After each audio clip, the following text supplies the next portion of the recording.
Olá pessoal, bom dia, um abraço para vocês nesta quarta-feira. Quarta-feira é babado, não esqueça disso não. 12 de julho, pois é, nós estamos aqui falando para todo o interior do Bahia, mais de 300 municípios estão conectados aqui com a gente. Daqui a pouco, daqui a uns segundos, eu vou conversar com uma figura maravilhosa que eu adoro e que tem um trabalho importantíssimo feito aqui neste planeta. Já já vocês vão saber. Bom dia, Nardelli Gomes. Bom dia a todos. Daniele Campos. Muito bom dia, doutor Mário. Bom dia, pessoal. E Aragão Brito. Bom dia, doutor Mário. Bom dia para todo o mundo. Bom, eu vou pedir, inclusive, a Daniele e Nardelli que fiquem atentos. Quem quiser fazer uma pergunta à entrevistada agora, sinta-se à vontade, me interrompa ela para a gente poder dar oportunidade a outras pessoas de conversarem com a fantástica. Ela tinha um programa aqui na rádio, uma audiência fantástica. Claro que tem algum tempo, Aragão, não se meta não. Fique na sua e se recolha, tá? Aluga Machi, queridíssima amiga, como vai você? Oh, que beleza! Você não sabe a alegria de eu ver você. É muito grande, ainda mais quando você abre esse riso, sim. Rapaz, a lua é uma energia danada essa sua, viu? Pra mim, você passa... Deixa, é bom deixar, deixa o coração mandar. Me conte, Lu, você continua aí neste planeta Terra, ajudando muita gente pelo mundo afora. Como vai você, Lu? Ô Mário, da última vez que eu estive aí, estou passando um processo tão forte com a minha paranormalidade que você não pode nem imaginar. Eu tive uma fusão de perispíritos na minha mente e que chegou a alterar o tom da minha voz, alterar o sotaque que você está ouvindo aí agora, né? Um processo fortíssimo. Esse sotaque chama-se Síndrome do Sotaque Estrangeiro.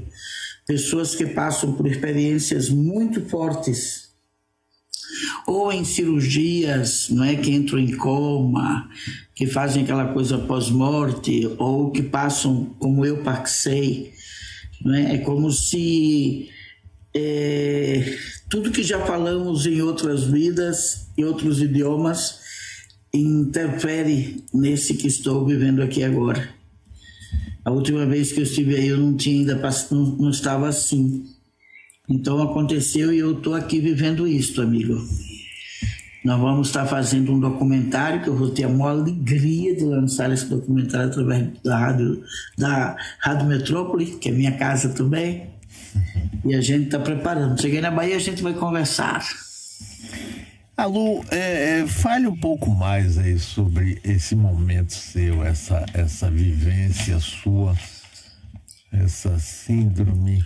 Engraçado isso, essa sua paranormalidade está mais acentuada agora, é assim?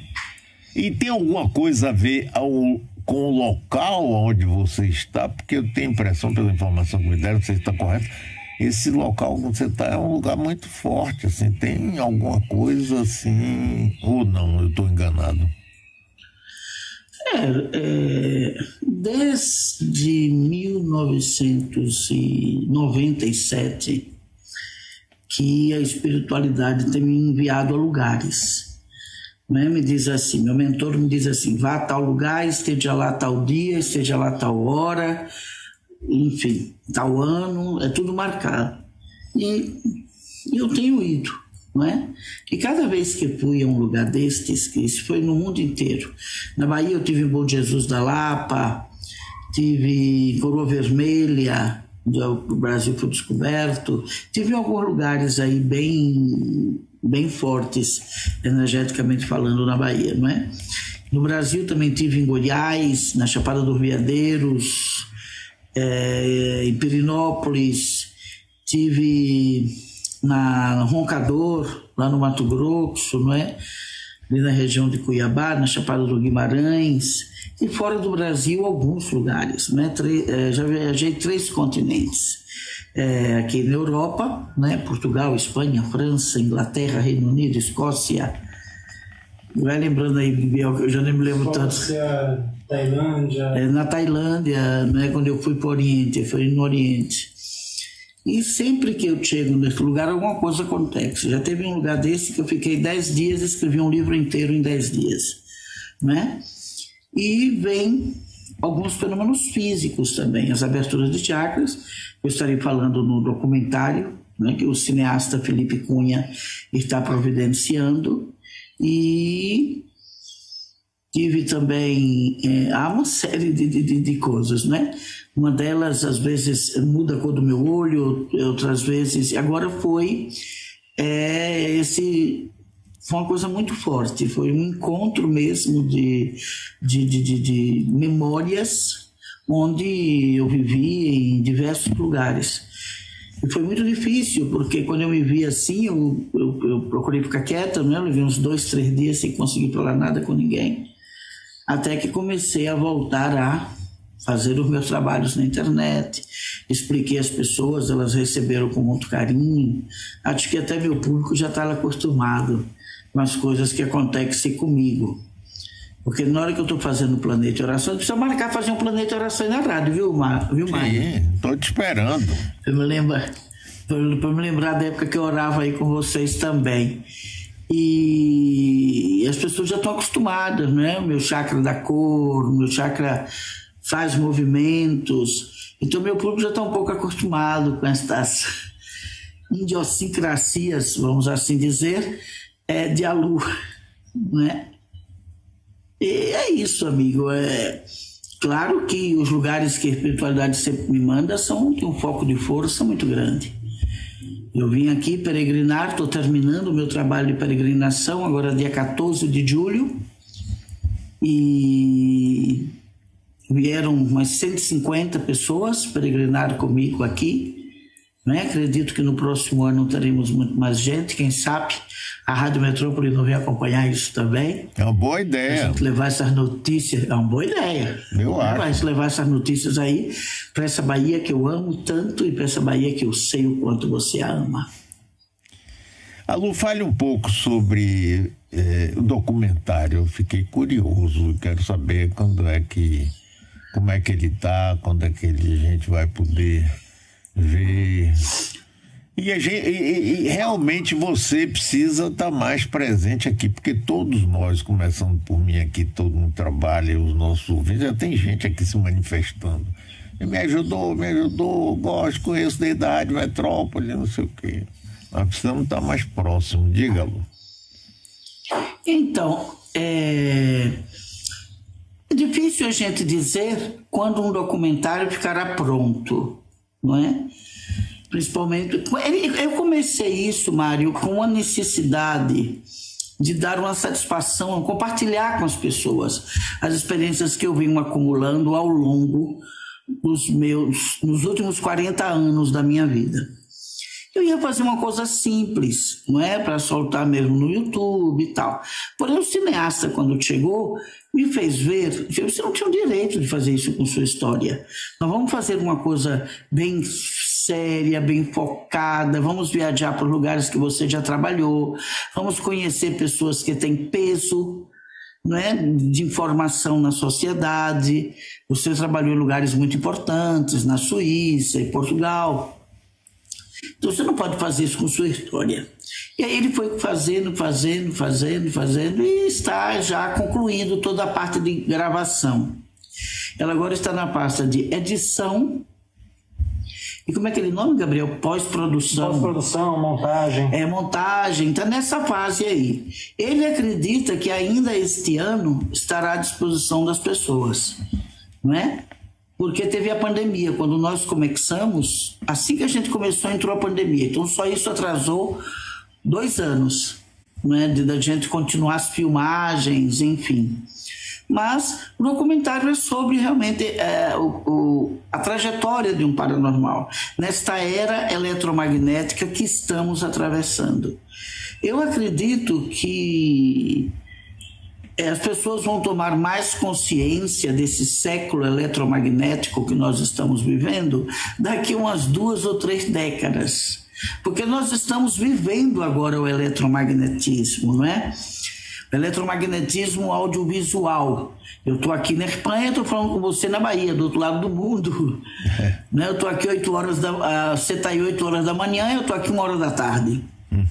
Enfim. Então, mas é um momento extremamente importante da humanidade. É um momento em que o homem consegue olhar para a mente dele de uma forma tão próxima a ponto de desenvolver inteligência artificial.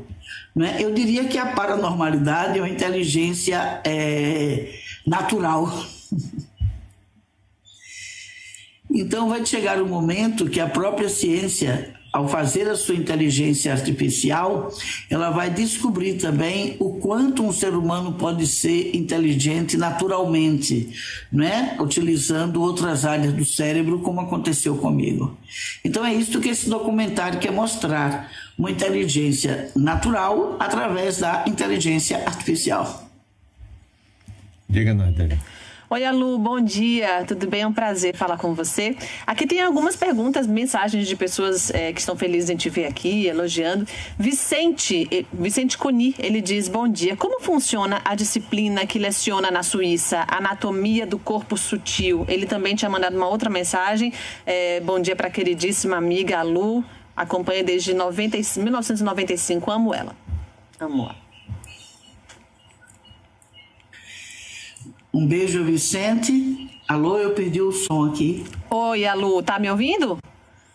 Agora estou. Então, bom dia, Vicente. Um abraço para você, querido. Eu também te amo. A pergunta dele se chegou a ouvir? Alô? Pode falar, Alu. Esse curso eu já faço há 25 anos, não é? É através de uma escola de medicina natural e medicina homeopata na Suíça. Venho tentando, já fiz alguns cursos desses aqui no Brasil, mas agora que as pessoas estão se despertando mais para aprofundar neste tema.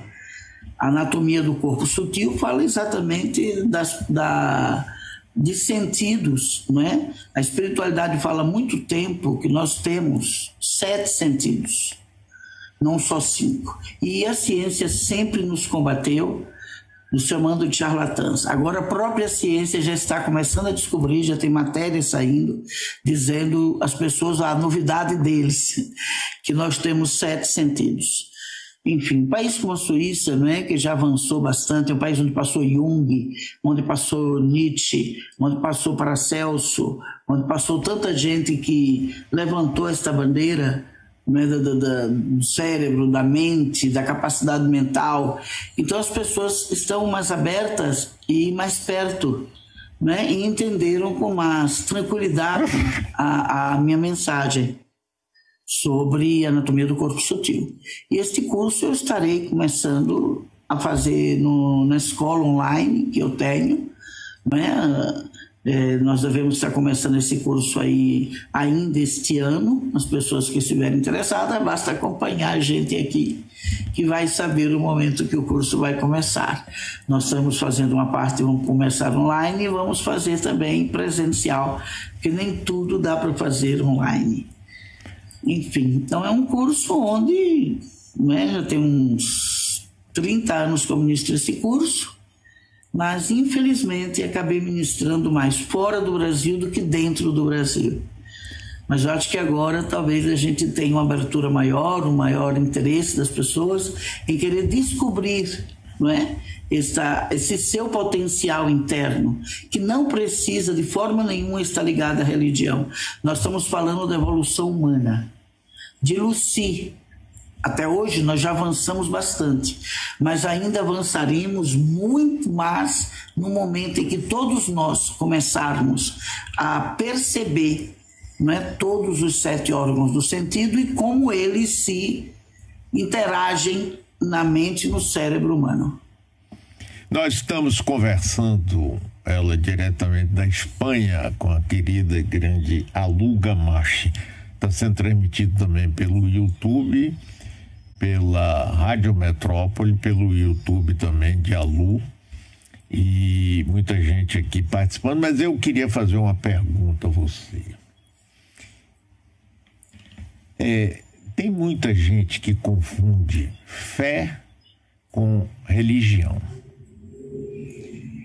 Eu acho que você pode ter fé e não ter religião, como também você pode ter uma religião e não ter fé. Como é que isso funciona?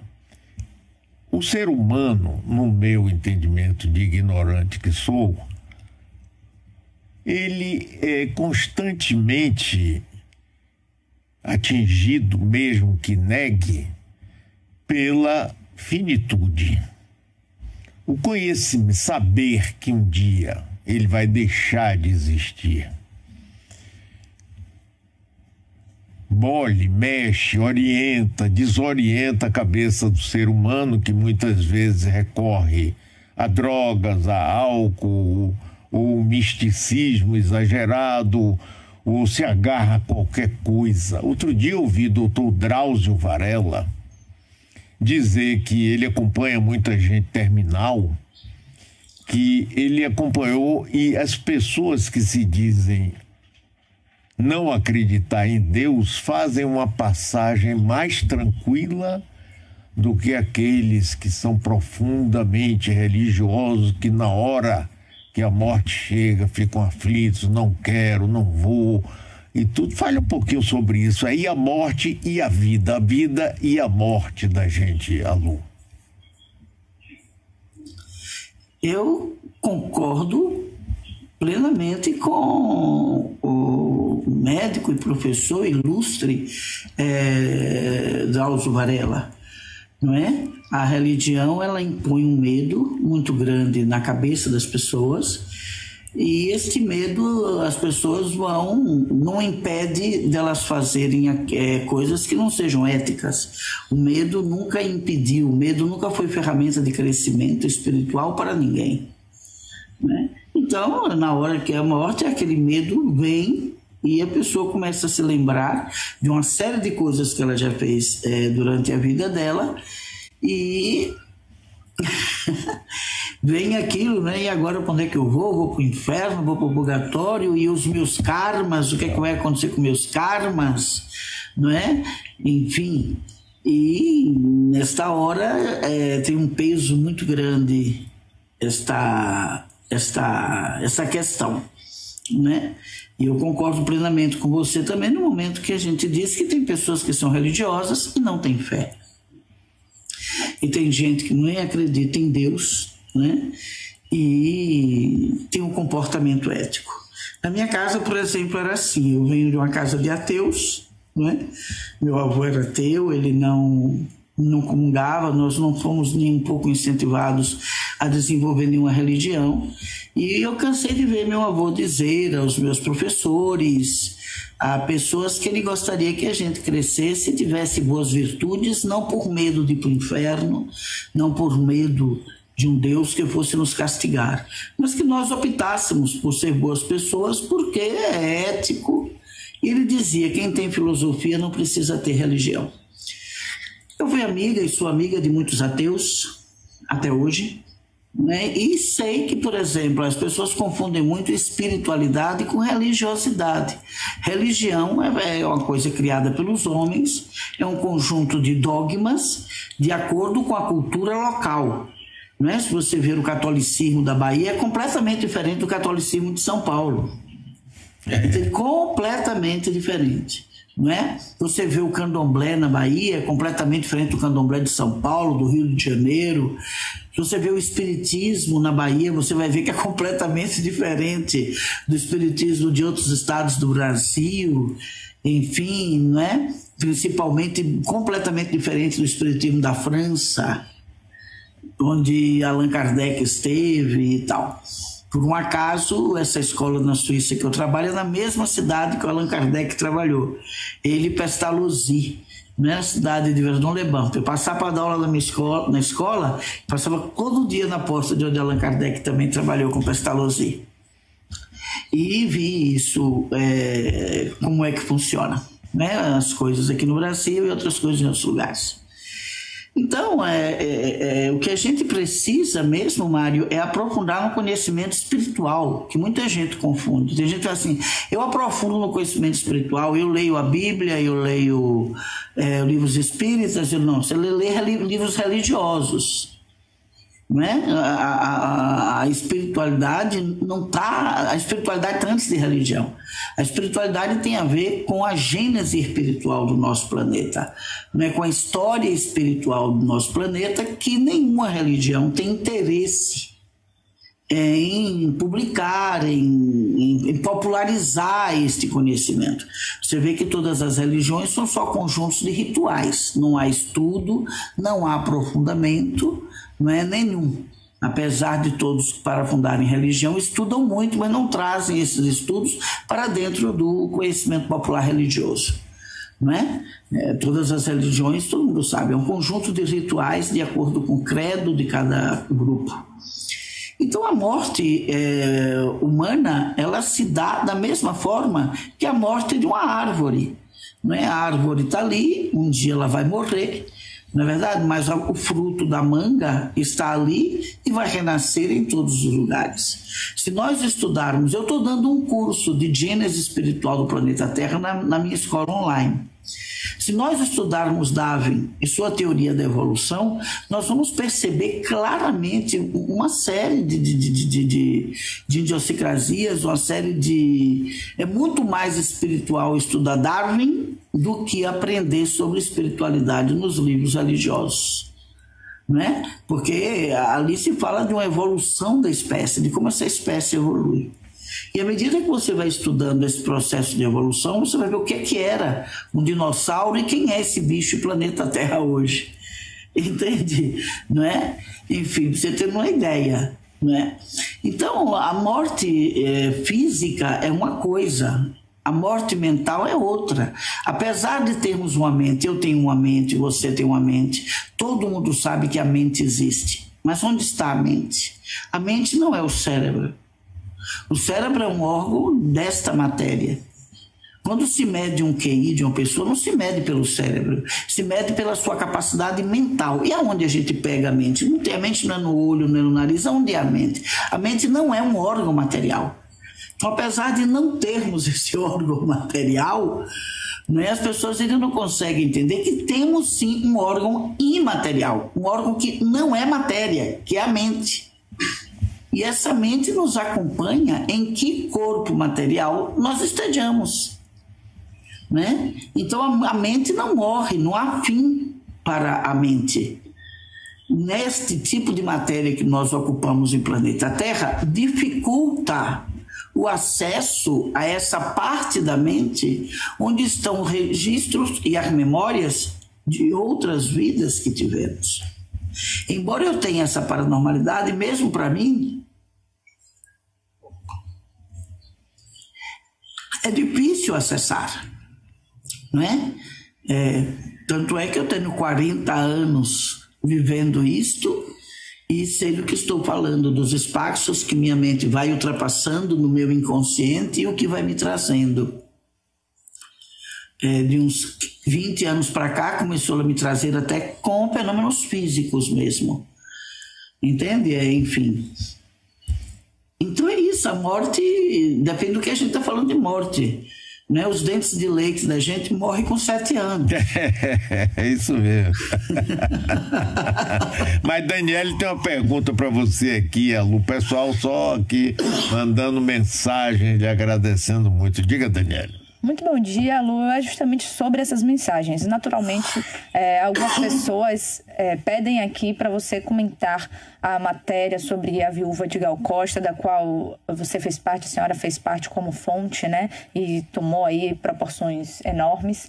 Falasse um pouco sobre como foi participar, revirar esse baú de memórias com Gal, sobre como a senhora vê essa relação dela com a viúva, se é aquilo que está mesmo na matéria, e a ideia, por final, de uma jornalista de exumar o corpo de Gal para tirar outras provas. Queria que você falasse um pouco sobre isso, por favor. Eu conheci Gal Costa em 1994, né? E tivemos uma amizade sadia. Ela era muito, eu estava tendo muita abertura de chakra nesta época, abertura no corpo físico. E ela, como estudiosa de teosofia, se interessou muito em me conhecer. A Gal sempre foi uma pessoa que procurou se aproximar tanto da espiritualidade quanto das religiões. Ela sempre foi uma pessoa que buscou o entendimento e o conhecimento.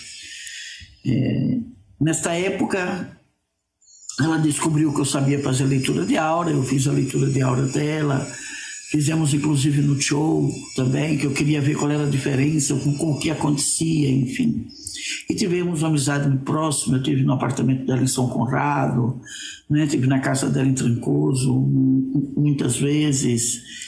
E, você tendo uma ideia, eu não tenho uma fotografia com ela. Eu sempre tive o cuidado de não ter fotografia com nenhum famoso que me procurasse ou que chegasse junto de mim, porque uma pessoa como eu, que viaja muito, né, não pode ficar confiando em tudo.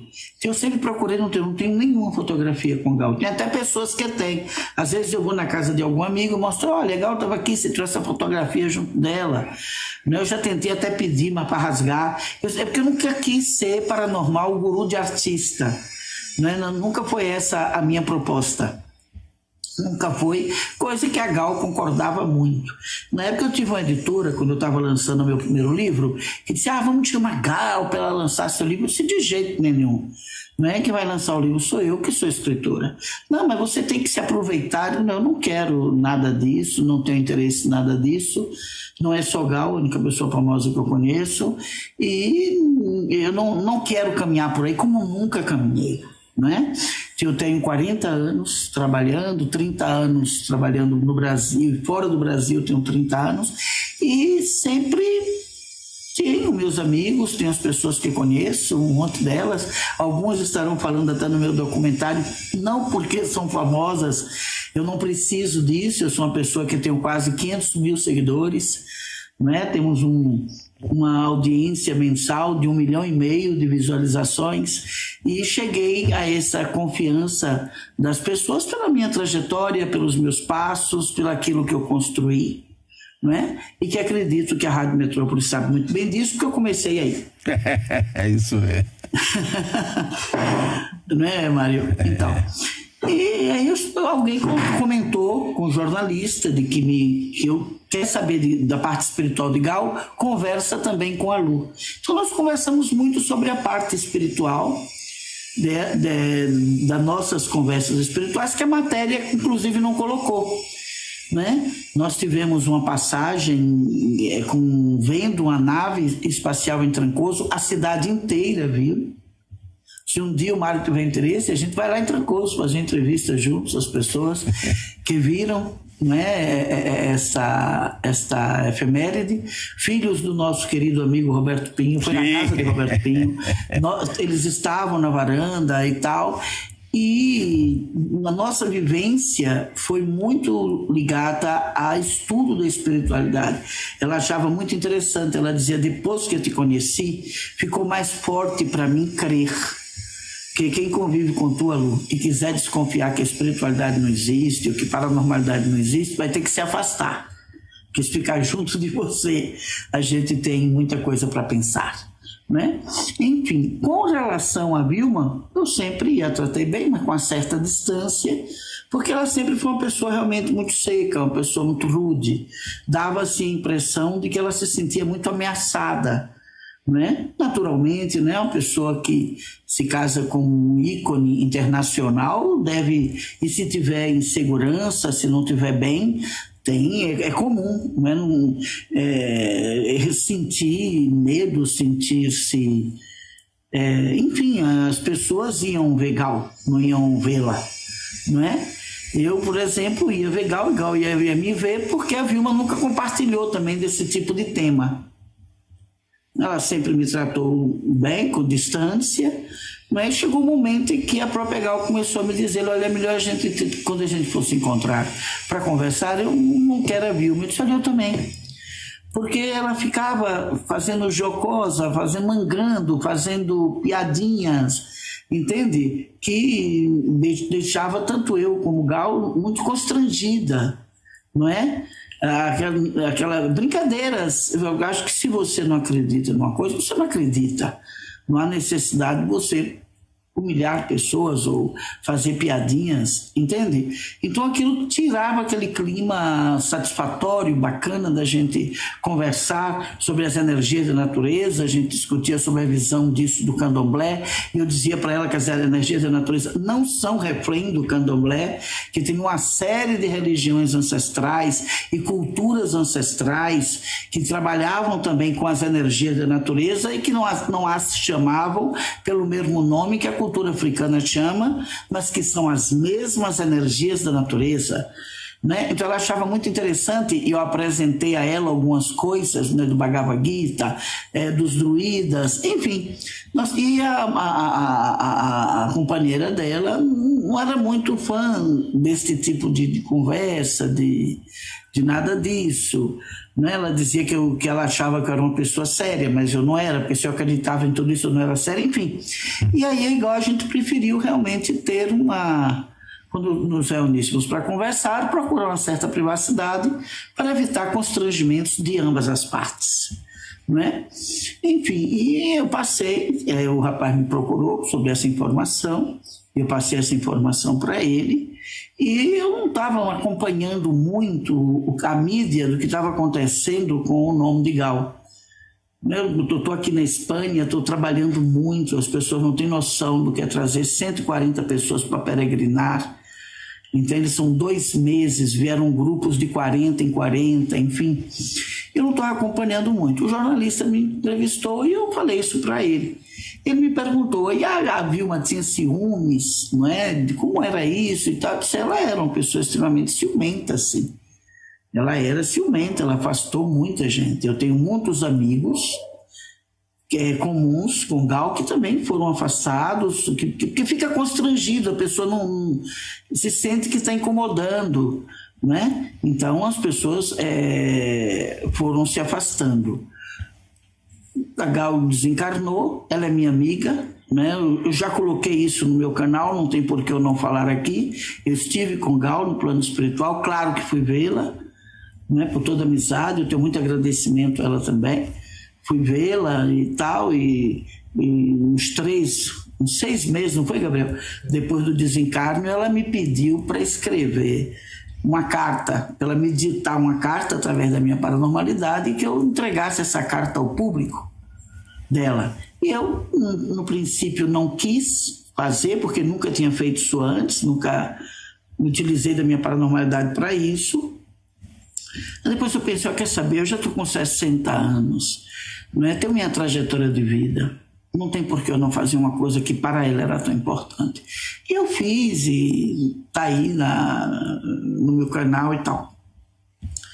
E um dia um amigo comum, meu de Gal, me liga dizendo que a Vilma tinha pedido o meu telefone. Eu tinha mais de 30 anos que não havia, ou quase 30, acho que a última vez que eu vi a Vilma foi alguma coisa entre 96. Daí em diante, todos os encontros que eu tive com Gal, nem sei se ela soube, eu acredito que não, porque eu também não perguntava a Gal se isso era compartilhado com ela. E ela me ligou, não é? Ele pediu esse telefone ao meu amigo me ligou. Eu disse, não, pode dar, se ela quer falar comigo, eu vou falar com ela, não tem por que não. Eu não sabia o que era, enfim. E ela me ligou, mas eu estava muito ocupada, e a Diane fez, olha, eu vou marcar um horário com a Lu, porque você fica ligando e sempre a Lu está trabalhando. Então vai ser mais fácil eu marcar com a Lu. Ela concordou. Aí a Diane marcou comigo e eu fiz o telefonema para ela. Ela atende o telefone me dizendo assim, Lu, por que Gal morreu? Se você não sabe, então tem que se fazer procurar um resultado disso, porque se você que estava do lado dela está ligando para perguntar a um espiritualista por que sua companheira morreu, ela estava no hospital, ela fez cirurgias, né? Ela estava fazendo um tratamento, você não sabe do que ela morreu? Ela começa a dizer que ela não queria morrer e tal, enfim. E eu fiquei ali aguardando, disse, se ela está com esse sentimento, não é? Acredito que ela vai tomar alguma atitude, vai procurar alguém. Um amigo comum me ligou e disse, olha, estão se falando aí em fazer exumação do cadáver da Gal. O que você acha disso? Aí eu pensei no telefonema da Vilma. Eu disse, se ela estava com dúvidas, não é? Naquele momento ali, naquela hora de aflição, ela enterrou, mas depois alguma coisa veio, se ela estava com dúvidas, ela deve... eu achava que o amigo estava falando disso, essa conversa que eu tive com ela. Eu falei, não tem nada a ver com ela. Ela não quer fazer isso. Aí eu fiquei, eu não estou entendendo. Que ela ligou-me, não é? Enfim, ela continuou me ligando, mas aí ela derivava muito, não é? Ela ligava e ficava que eu dissesse qual era a minha opinião, porque a Gal morreu. Alô, o que você acha que a Gal morreu? Eu disse, menina, como é que eu vou saber porque ela morreu? Já estava na hora, não sei, se você está com dúvida, eu já te disse qual é a minha opinião do que você deveria fazer. E ela ficava ligando sempre assim, querendo saber minha opinião, não é? Aí eu comecei a perceber, será que ela está querendo ver o que é que eu estou dizendo para os amigos comuns do que a Gal morreu? Eu comecei a achar estranho aquilo e cortei.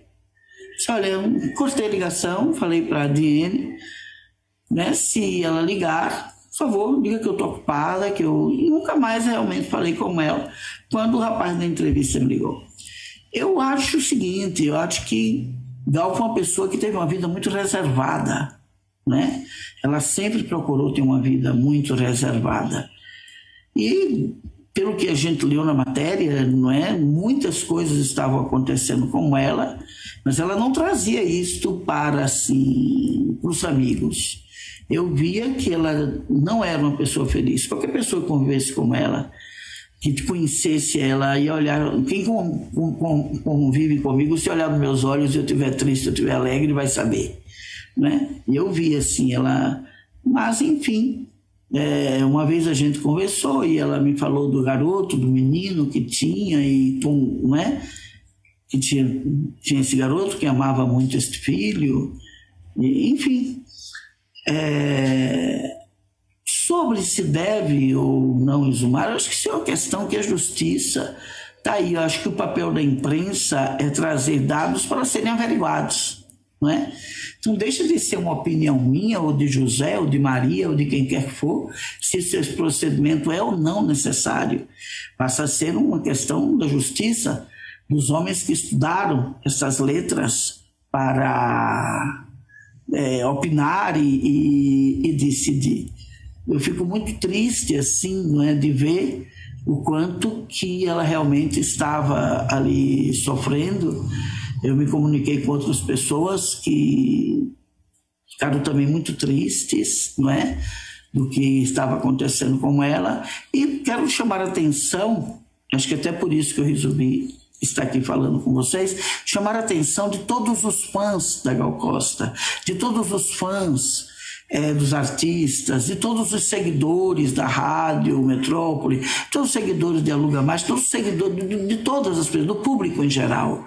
Esse tipo de coisa acontece porque as pessoas têm medo de escândalo, têm medo da opinião pública. Muitas vezes a opinião pública não espera, não dá um tempo, não é? E sacrifica um artista. Eu conheço uma série de artistas que, ao assumirem que eram gay, as novelas não chamaram mais para fazer papel, as pessoas ficaram desempregadas, porque o artista tem que ter uma vida igual a seus personagens. Enfim, então acho que está na hora, estamos aí em 2023, de todos nós darmos um salto maior na nossa consciência, não é? Porque o que aconteceu com a Gal é responsabilidade de todos nós. Responsabilidade, as pessoas ficam com medo de uma pessoa dessa fazer um escândalo na mídia e não conseguir mais trabalhar para sustentar seu filho, não conseguir mais trabalhar porque gosta de cantar, porque gosta de se apresentar, não é? É uma coisa bem séria, assim, o que as pessoas fazem com as pessoas públicas. É a mão que aplaude, não é? E a pedra que mata. Eu nunca quis ter aplausos. Sempre que as pessoas vêm, muita Lu, bate palma para a Lu, eu digo, olha, eu não tenho a obrigação de te agradar, nem de você me agradar. Um espiritualista não pode ficar esperando palmas, porque muita coisa a gente vai falar que as pessoas não vão gostar. Tem lives que eu faço que meus seguidores falam, Lu, não fala isso, não gostei. E eu digo, eu vou falar aquilo que eu tiver que falar. Quem quiser ir vai acompanhar, quem não quiser não vai acompanhar. não é? Mas nem a ditadura me botou mordaça, quanto mais outras coisas vão botar mordaça. Entende? Então eu, graças a Deus, sempre assumi minha vida para todo mundo, né? Quem quisesse me seguir, me seguia. Eu não tinha e não tenho, graças a Deus, sou muito treinada, né? Espiritualista precisa ser treinado para não ficar precisando de aplausos, de sempre as pessoas ficarem concordando com ele. Dá para a gente ter essa necessidade de agradar, de dizer coisas que agrade, não é? Ficar seduzindo, ficar... Então eu não tenho este problema, mas eu sei que o artista tem este problema. E muitas vezes eu vi da própria Gal isso. Se eu tomar algumas decisões na minha vida, eu sei que isso vai virar um escândalo. Eu tenho um filho pequeno. Então, eu acho que a viúva somos todos nós, não é? Que precisamos mudar também a nossa consciência, mudar também a nossa forma de ver as pessoas públicas, entende? Não querer ditar comportamento para elas, para poder comprarmos suas músicas, não é? O que a gente quer de um artista é a sua voz e a sua arte, não é a sua alma.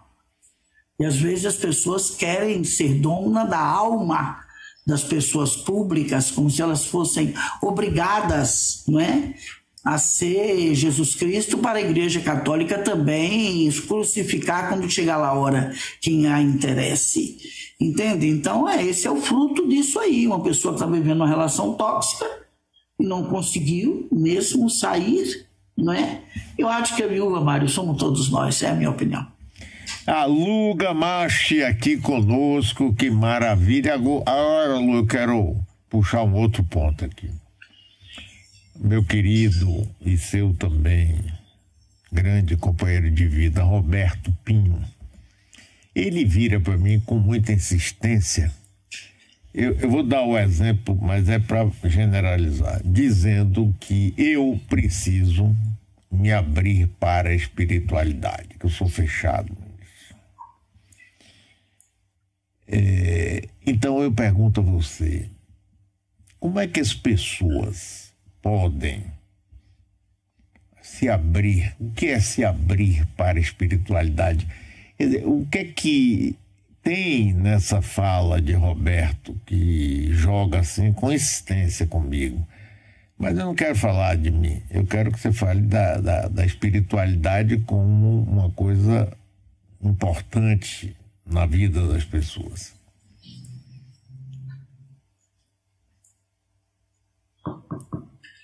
Não estou ouvindo. É o delay também. Eu não estou ouvindo. Ele está te ouvindo, só que é o delay da fala com a imagem. Está me ouvindo, Mário? Estou ouvindo perfeitamente. Eu queria que você falasse sobre isso. Espiritualidade, sim. Abertura para a espiritualidade. Eu concordo em 90% das vezes que eu converso com o Roberto, a gente concorda, né? É sempre uma concordância. Mas neste momento eu vou discordar. Eu não acho que você é uma pessoa fechada para a espiritualidade. Você é uma pessoa que há 30 anos atrás deu voz a um espiritualista na tua rádio, 2 horas semanais, não é? Enfim, eu morava em São Paulo, você pagava passagem para mandar me buscar. Enquanto podemos fazer isso, nós dois fizemos. Já vi você entrevistar muitas pessoas de diversas religiões, de diversos credos, e eu não acho que você seja uma pessoa fechada para a espiritualidade. Não tenho a sua intimidade contigo para saber se você é praticante de alguma religião. Não sou. Mas é isso, às vezes as pessoas acham que o que você está dizendo é muito comum. Já que a gente está falando de amigos famosos hoje, eu vou falar de um deles. O Gianfrancesco Guarnieri era muito meu amigo. Inclusive, ele fez uma contracapa de um livro meu que eu lancei aí no seu programa, né? Meditando com a Consciência Suprema. Um livro de tem uns 30 anos. Eu falei dele, sorteei esse livro aí na rádio. Eu me lembro. E, então, ele era ateu, muito meu amigo, e um homem de uma espiritualidade imensa. Não é? Se abrir para a espiritualidade, na minha opinião, é a gente se abrir para conviver com todos os tipos de pessoas, conviver com todos os tipos de pensamentos. Não é como você faz, não é? Um democrata, um verdadeiro democrata é uma pessoa que está se abrindo para o que se chama de espiritualidade. Espiritualidade é respeito ao próximo, espiritualidade é a gente procurar conduzir a nossa vida, não é? De uma forma mais ética, fazer o melhor que a gente pode e avançando nisso de ser melhor. Eu me vejo hoje, coisas que aconteceram comigo há 30 anos atrás, que eu agi de uma forma, que hoje eu agiria de uma forma completamente diferente, e aí eu vejo o meu crescimento espiritual de lá para cá pelas minhas ações, como foi que eu reagi àquilo, como é que eu reagiria hoje. Não é? Então, a espiritualidade é a gente estar aberto para o livre-arbítrio, é a gente estar aberto para o respeito ao próximo, e as coisas, o resto vem neste corredor energético. À medida que a gente vai convivendo assim, desta forma, tem aí uma base de um certo amor, não é? Porque respeito e amor são sinônimos. E aí as coisas vão vindo, não é? Talvez ele esteja se referindo a abrir para uma conexão espiritual. Essa conexão espiritual normalmente acontece um start, né? O que eu vejo aqui, por exemplo, na peregrinação, eu tive pessoas que tiveram esse start e vieram me dizer: a Lu, eu passei uma experiência aqui que agora eu tenho certeza que eu fiz uma conexão com a espiritualidade. Seria um dia, Mário, da gente falar só disso, fazer um programa para a gente falar de conexão espiritual, porque é um tema muito longo e muito profundo, porque estar aberto à espiritualidade é isso. Está escrito em todas as constituições dos países, está escrito lá na lei italiana, de onde essas constituições se assemelham ao respeito ao próximo, é isso que é estar aberto para a espiritualidade, não é? Deixar os dons do espírito falar. O amor não é uma coisa mental. O amor é uma coisa espiritual, o amor que a gente tem pelos nossos filhos, o amor que a gente tem pelos nossos amigos. A gratidão não é uma coisa da matéria, né? A gratidão não é suor, a gratidão não é sangue, não é urina, né? A gratidão é um dom do espírito. Então, sempre que somos gratos, como eu sou grata a ti, ao próprio Roberto, né, que a gente entra em contato com essa gratidão, a gente está entrando em contato com a nossa espiritualidade. Agora, fazer uma conexão com seres de outras dimensões, aí é só estudar, Mário, é um caminho muito mental, né? Um caminho muito racional. Nós sabemos que o Roberto, por exemplo, é um processamento mental, estudioso, profundo estudioso, e essas conexões, elas chegam muito mais pela luz do conhecimento, né, do que pela luz dos rituais. A ilusão mora na consciência, né? A partir do momento que você vê uma pessoa, que você emite uma opinião sobre ela sem conhecê-la, você está estabelecendo ali uma conexão com a ilusão. Tem muita gente que está nos rituais e entra naquilo ali, já sente alguma coisa, já começa a ilusão a entrar e acha até que fez uma conexão sem ser uma conexão, né? Então, pela luz do conhecimento, a gente chega lá. Agora, Lu, tem muita gente que quando está bem mais velho, que tenta se aproximar da espiritualidade, ou seja, pela religião ou não religião, e de certo modo, para mim, me parece uma coisa meio hipócrita. Se você sempre renegou toda a espiritualidade, a crença num ser superior, numa vida outra que não essa, você agora está com medo de morrer e começa a dizer: não, eu vou lá armar meu caminhozinho, quem sabe, não é?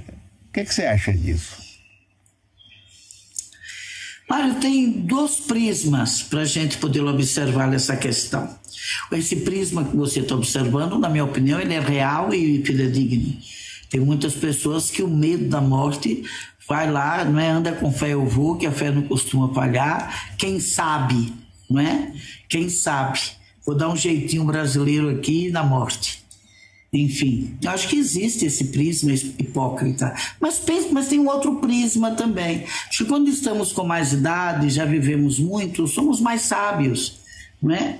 Se tem uma coisa que nos dá uma dose de sabedoria, é o tempo. E o tempo, quando chega à maturidade, faz com que a gente reveja as coisas de uma outra forma.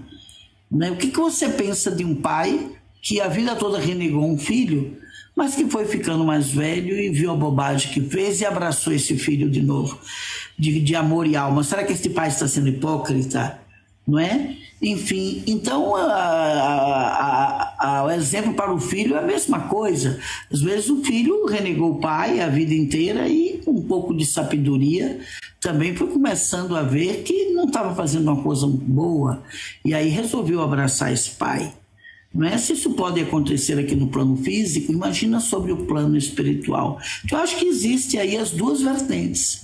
Aquelas pessoas que realmente, através do medo ou da culpa, não é? Estão procurando diminuir os juros, não sei o que elas pensam, né? Não sou uma dessas pessoas. Eu já vejo espíritos desde os meus 3 anos de idade, entende? Mas eu acredito também em pessoas que, ao atingir mais idade, ter mais maturidade, né? O ego está mais acalmado, faz com que as pessoas recuperem. Tente outro caminho, né? Eu acredito que existem as duas coisas, Mário.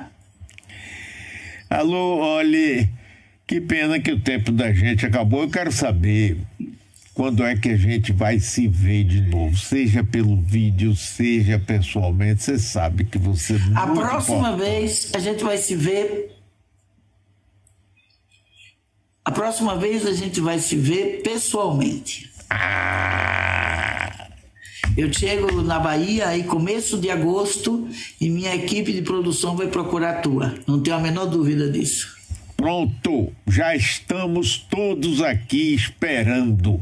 Um beijão para você. Vamos pegar essas duas equipes de produção, vamos fazer umas coisas boas. Vamos sim, sempre. Um beijão para você, Alô. Um beijão, muito obrigado. Outro querido. Mais uma vez, obrigada. Um beijo, essa rádio querida, minha Bahia amada. Que aonde eu vou levando a Bahia comigo.